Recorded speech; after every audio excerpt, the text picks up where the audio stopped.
They laughed the moment I told them my plan. Not a quiet chuckle or a polite smile. No, it was the kind of laughter that makes your blood run cold and your chest shrink. I remember standing in that small, cramped living room, my dreams spread out on the table like blueprints to a future only I could see. I had worked tirelessly for months, scribbling ideas, drawing plans, creating models. I thought they'd see my dedication. I thought they'd see my vision. Instead, they saw a silly, unreachable fantasy. He laughed the loudest of all, my so-called mentor, my older cousin Ethan. You, running a business like this, dream on, he sneered, leaning back in his chair with his arms crossed like he was observing some street performer about to crash and burn. His voice dripped with mockery, each word sharpening my resolve like a scalpel. I forced myself to smile, nodded politely, and said, maybe, but I have to try. He shook his head as if my words were a joke and left the room, chuckling over his shoulder. That moment, that single sneer, planted a seed in me, a seed that would grow into something unstoppable. I was 22, freshly out of college, broke, with nothing but student debt and a backpack of dreams heavier than my shoulders could bear. Every door I knocked on seemed to slam in my face. Investors smirked at my enthusiasm. Business owners patted me on the head with pity. And everywhere I went, I could feel the shadow of Ethan's laughter following me, a ghost that whispered, "You'll never be me, you'll never succeed." But that laughter did something else. It ignited a fire. I decided that if he thought I could never achieve it, I would prove it. I didn't want to be someone else. I wanted to become the version of myself he pretended to be, the one he acted like he owned, the one he believed had it all. I started small. I worked from my bedroom, turning a cluttered desk into a makeshift office. I studied late into the night, learning every aspect of business, marketing, and management. I sought mentors online, people who didn't know me but recognized potential when they saw it. I made connections. I learned the art of negotiation, and I became fluent in the language of success that Ethan thought I'd never understand. At first, the progress was invisible. My savings barely grew. My first pitch to investors ended with polite smiles and excuses.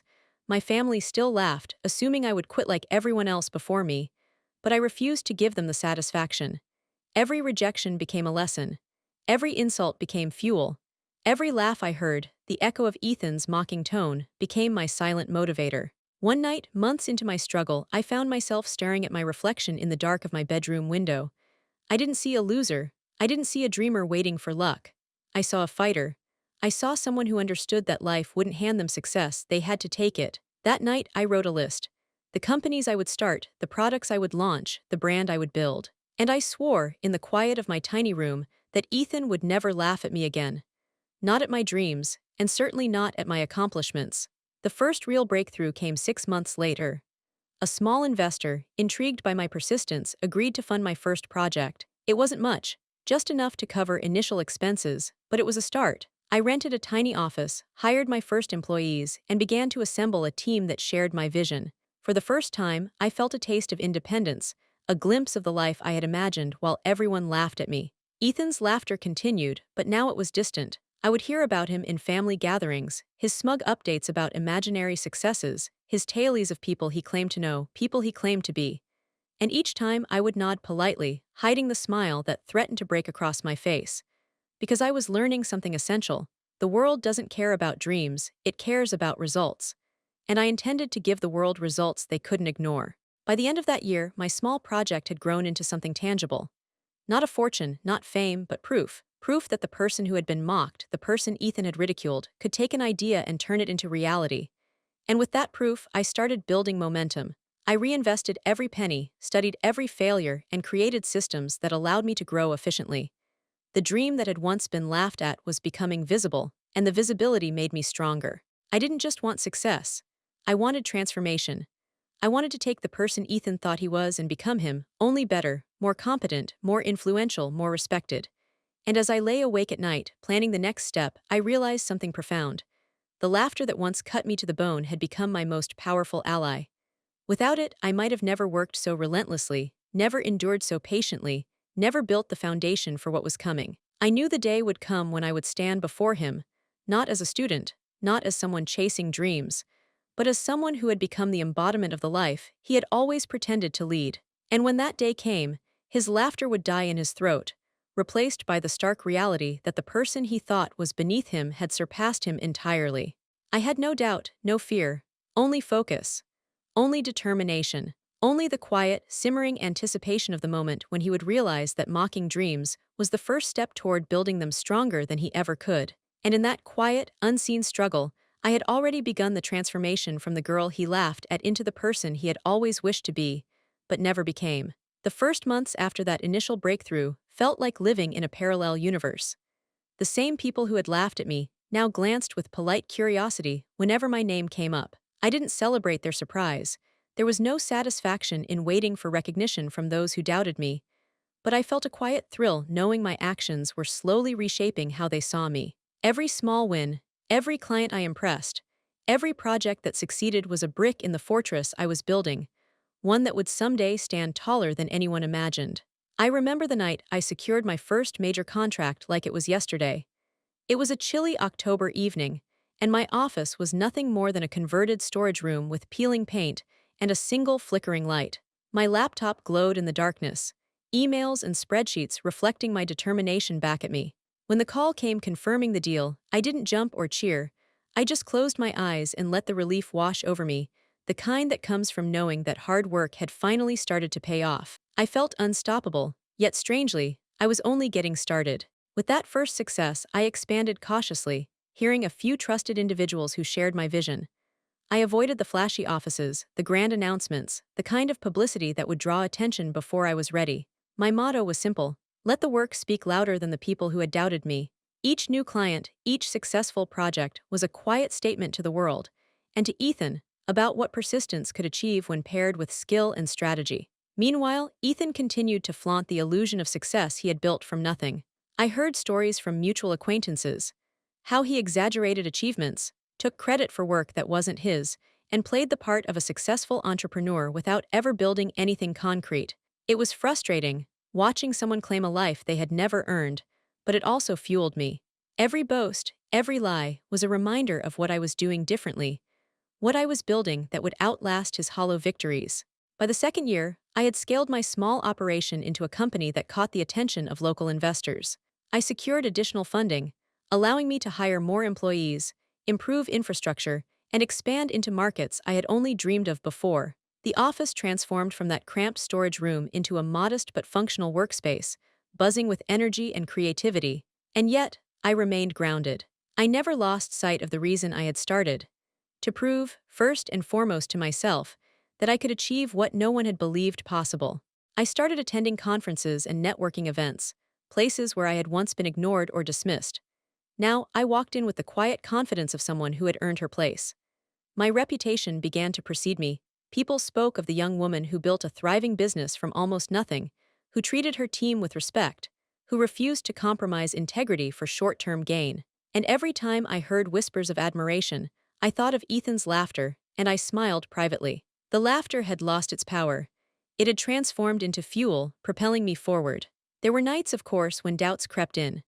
When the workload seemed unmanageable, when mistakes cost me money, when clients pushed back harder than expected, I questioned myself. But in those moments, I reminded myself that doubt was temporary, whereas results were permanent. I learned to embrace failure as a teacher, not a punishment, and to treat every obstacle as an opportunity to improve, refine, and evolve. By the time I reached my third year, the company had grown beyond my wildest expectations, and I could see the outlines of the empire I had envisioned so many months ago in that tiny bedroom.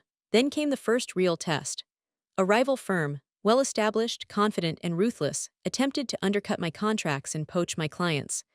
I could have panicked or retaliated impulsively, but I remembered every lesson I had learned: strategy over emotion, preparation over pride. I studied their methods, anticipated their moves, and positioned my company not as a competitor, but as the smarter, more reliable alternative. The rival underestimated me, and I used their arrogance against them. Within 6 months, several of their major clients had switched allegiance, not out of loyalty to me, but out of recognition of competence, efficiency, and trustworthiness. Watching them scramble, I couldn't help but feel a quiet vindication. This wasn't revenge, it was proof that skill always outperforms arrogance. Ethan, of course, had taken notice by now. At first, it was subtle, casual mentions at family events, polite questions about what I was doing with my time. Then, as my success became undeniable, his tone shifted. The laughter returned, but it was nervous, strained, as though he realized the person he had mocked was no longer the same. He began to avoid direct comparisons, but I could feel the tension, the unspoken acknowledgement that I had surpassed him in ways he had never imagined. And yet I didn't gloat. There was no need.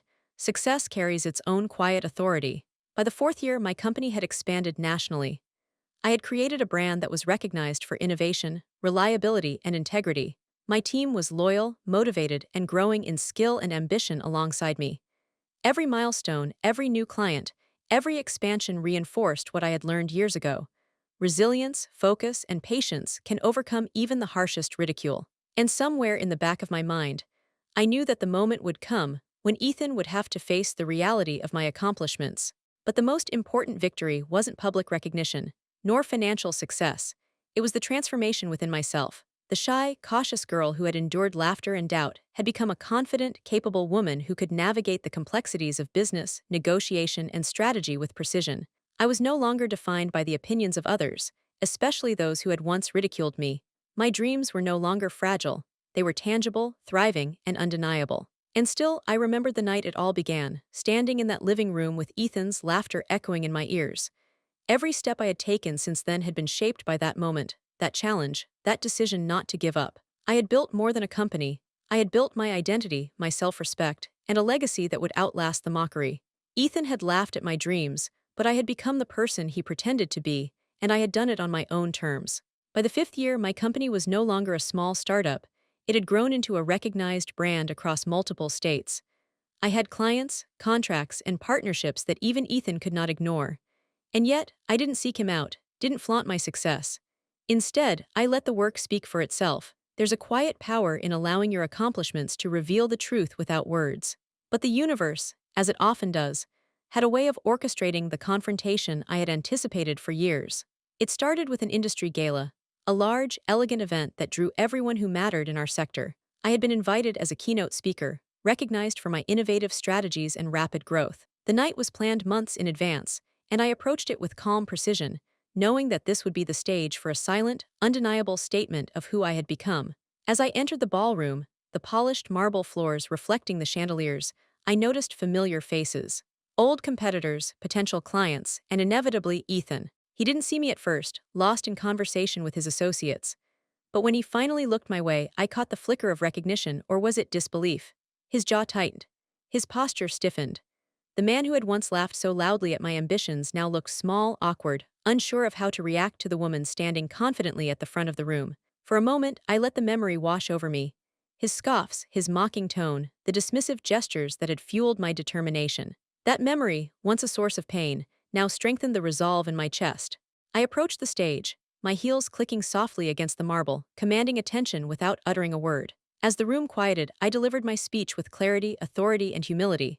I spoke of challenges, persistence, and innovation. I spoke of lessons learned from failure and the importance of focusing on growth instead of validation. And when I mentioned the concept of rising above ridicule, of turning doubt into action, I felt every eye in the room, including Ethan's, shift toward me. After the speech, the event transitioned into mingling and networking.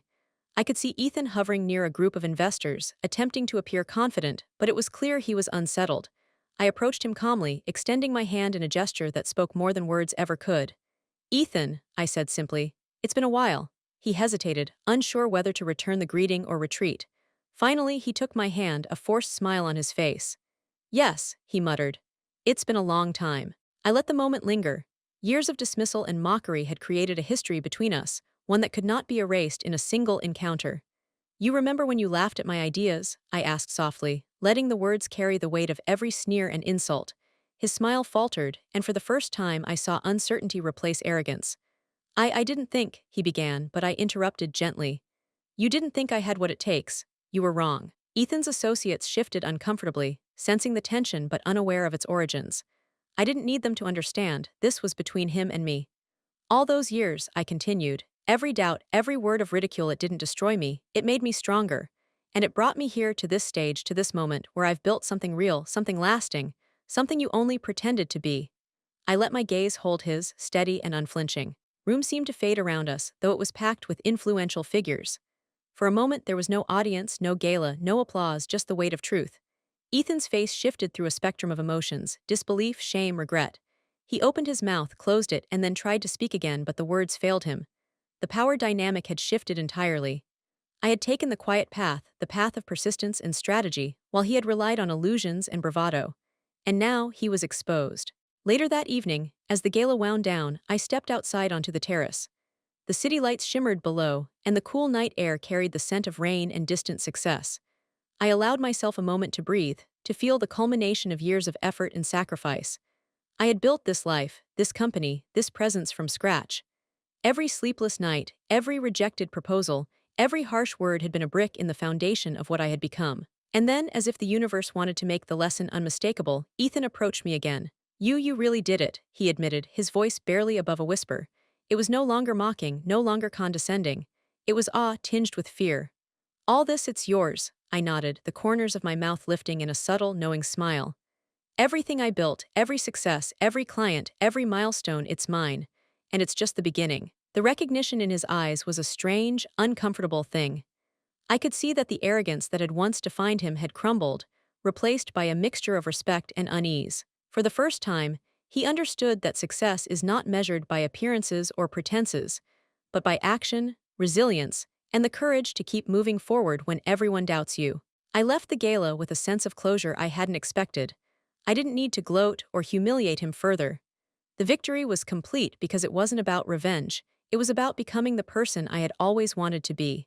I had transformed the laughter, the doubt, and the ridicule into a legacy of competence, strength, and undeniable achievement. And in that transformation, Ethan's judgment had become irrelevant. By the time I returned home, the city was quiet, and I could hear my own heartbeat echoing in the stillness. The journey was far from over. There were new goals, larger ambitions, and more lives to influence through the work I had built. But in that moment, I felt the full weight of triumph, the realization that persistence, intelligence, and integrity could overcome even the harshest mockery. And deep down, I knew that one day, when Ethan reflected on the person he had tried to belittle, he would understand what I had accomplished. Not because I told him, not because I flaunted my success, but because my life had become the answer he had once mocked. He had laughed at my dreams, yes, but I had turned those dreams into a reality that no one, not even him, could deny. The morning after the gala, the world felt different. The air seemed sharper, the sunlight warmer, and even the smallest details carried a sense of significance. I walked into my office, now a thriving hub of creativity and strategy, and watched my team buzzing with activity. Every desk, every project, every meeting was a testament to years of determination, resilience, and calculated risk. It was more than just a company. It was a living monument to what one person could achieve when they refused to be defined by others. Emails and messages poured in, congratulating me on the keynote, sharing how inspiring my story had been. And yet, there was one message that made my heart skip, a brief, curt email from Ethan. It read simply, "We need to talk." I didn't respond immediately. I didn't feel the need to. The power balance had shifted entirely. For years, he had mocked, doubted, and belittled me. Now he was approaching from a place of recognition, not authority. That was his admission of defeat, whether he realized it or not. He arrived at my office. I didn't rise from my chair. I let him stand there, awkward, unsure, as I observed him with calm detachment. "I assume this isn't a social visit," I said, my tone even neutral. He swallowed, adjusting his jacket nervously, the arrogance that once defined him gone. "No," he admitted. "I wanted to understand how you did it." I raised an eyebrow. "Understand?" I asked. "You laughed at my dreams, Ethan. You mocked me, told everyone I would never amount to anything. And now you want to understand." He nodded, shame and curiosity battling across his face. I didn't see it coming. I thought I knew you. I thought." His voice trailed off. I let silence fill the space. There was no rush, no immediate need to forgive or justify. The years of struggle, strategy, and silent growth spoke louder than any explanation. "You thought wrong," I said finally. "I built this. Every client, every success, every milestone, it's mine because I never stopped believing in myself, even when you didn't." The truth in my words hit him visibly. He understood, perhaps for the first time, that success is not given, it's earned. That recognition, rather than resentment, was the most powerful form of triumph. "I see that now," he said quietly. I didn't realize." I leaned back, letting the weight of the moment settle. It wasn't about revenge, it never had been. My victory was in becoming the person he had once pretended to be, in turning ridicule into proof of perseverance. Later that week, the ripple effects of my success became even clearer. News outlets picked up stories of my keynote, clients shared testimonials about the impact of our work, and industry leaders began reaching out for collaborations. My reputation had become unshakable, built on tangible results and authentic leadership. Ethan, meanwhile, struggled to maintain his facade of competence in comparison. Every article, every recognition, every mention of my name reminded him of the path he had mocked, but never followed. The turning point came when I introduced a new initiative within the company, a mentorship program for young women in business, emphasizing resilience, strategy, and self-belief. As I walked through the office, observing team members guiding interns, answering questions, and sharing their knowledge, I realized that my impact went far beyond profit margins and client acquisitions. I was shaping the next generation, teaching them the lessons I had learned the hard way, that persistence, integrity, and belief in oneself could overcome the harshest judgment. And then came the encounter I had long anticipated. Ethan, humbled and cautious, requested a formal meeting. He arrived in a modest suit, far removed from the confident attire he had once worn with pride. The man who had mocked me now seemed smaller, less certain, and entirely aware of the gap between our paths. I welcomed him, offering a seat, and waited for him to speak. I want to apologize, he began, voice unsteady. I was wrong to laugh at your ambitions, to belittle you, to act as though your dreams were insignificant. I studied him carefully, noting the sincerity in his eyes. The apology was not something I demanded, but it was something I acknowledged. Thank you, I said simply. It means more than you know, but understand this, my journey wasn't about proving you wrong. It was about proving to myself that I could succeed, no matter what others said or thought. That strength, that resilience, is what matters. He nodded, a mix of humility and admiration crossing his features. I see that now, he admitted. I wish I had realized it sooner. I smiled faintly, the kind of smile that carries quiet authority. You had your chance, I replied. But life has a way of teaching lessons when we least expect them, and sometimes the best way to learn is to watch others rise while we remain behind. Over the following months, the relationship between us shifted subtly. There was no resentment, no lingering bitterness, only a cautious acknowledgement of the roles we had played in each other's lives. I continued to grow my company, expanding into international markets, securing high-profile partnerships, and inspiring others with my story. Every achievement, every milestone, every recognition was a reminder that hard work, persistence, and self-belief outweigh mockery, laughter, and doubt. In the end, the greatest triumph was personal. I had turned a life filled with ridicule and disbelief into one defined by success, influence, and integrity. Ethan's laughter, once a source of pain, had become fuel. The doubts of others, once barriers, had become stepping stones. And most importantly, I had become the person I always believed I could be, a leader, a visionary, and someone who refused to be limited by the opinions of others. As I stood in my office, overlooking the city skyline, I allowed myself a quiet moment of reflection. The journey had been long, arduous, and filled with challenges, but it had been worth every step. I had transformed doubt into determination, ridicule into resolve, and dreams into reality. Ethan had laughed at my aspirations, yes, but in the end, I had become the embodiment of the success he could only pretend to hold. And that, more than anything else, was the sweetest victory of all.